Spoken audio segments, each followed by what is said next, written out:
Okay, so now let's learn the two movements. It's more like three really if you split them, but these are gonna be to work with the liver and the gallbladder to ground ourselves, to nurture those two organs which are related to the element of wood. We're gonna ground, just feeling those feet on the floor, and we're gonna start to feel that connection with our body. So we are standing straight. We can locate the liver and the gallbladder, which is just underneath.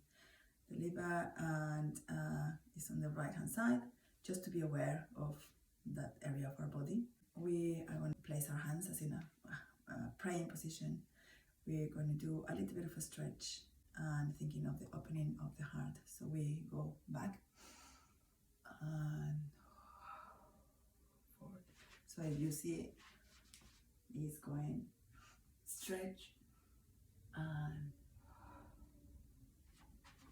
exhale, and then again stretch, breathe it in and exhale. You can do 3 of these, or 5 or 7, whatever feels right for you. Then after that, we are going to have a wide stand. We're gonna do the swimming dragon. Hands as in a praying position, and then we lean a little bit to the right. Feel the weight on that leg, and when you are leaning onto that side, then you can just turn your head to the opposite direction, and then we're going to shift the weight and turn the other way. So every time that we shift, I want you to pay attention to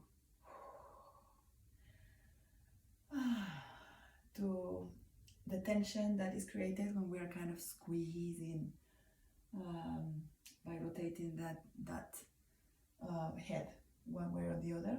We create that tension, and we can do again 3, 5, 7 depending on how much time you have. I like to do rounds of 7, and then when you go to the right, you can breathe in, and then to the left, you breathe out. But don't worry too much about thinking when you breathe in. I just want you to pay attention to the breath. That is the important thing. Then when you finish with that, you go back to the center, and we're going to do the 3 sways in the wind. That's the other movement, and don't worry too much about the names, but I like also to think and to feel what it is to be a tree, for example.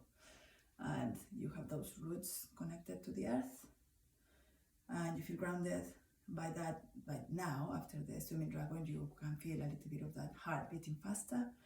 And now you're going to turn to the right slightly, and then you're going to place your hands as in a rounded position, and you're going to imagine you're sweeping up all the way to the top of the head.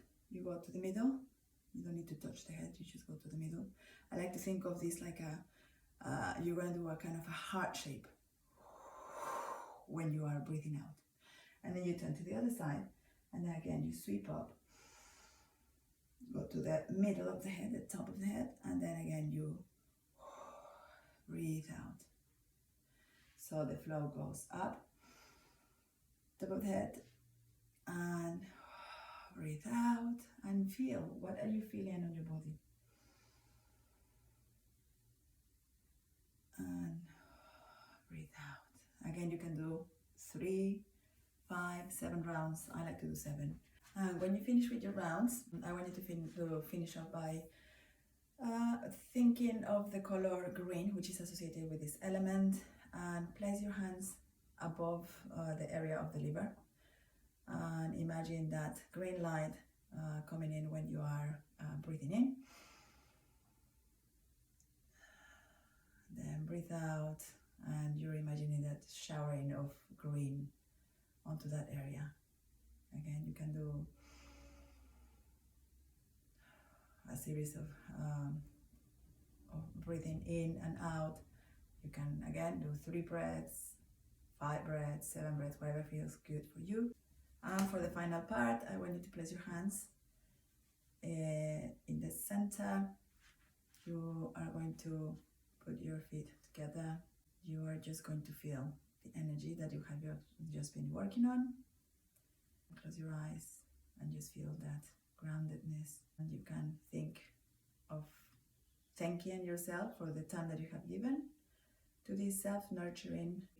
Forgive yourself for not noticing when your triggers come up. Forgive the others for triggering you when those emotions come up. With the last breathing out, I want you just to imagine all those triggers and how you are just letting go. We let go because those emotions are only here just to visit, and they go and they run through you, and they just are like guides for you to notice what it is for you to work on, to nurture. Sometimes it is our children, sometimes it is our partners, it can be a stranger, but when those triggers come up, they normally are related to something that happened in the past. Those emotions are just a nudge for you to be in the present. That's what I like to think. So thank you for being in the present in this moment. I'll see you with the next element.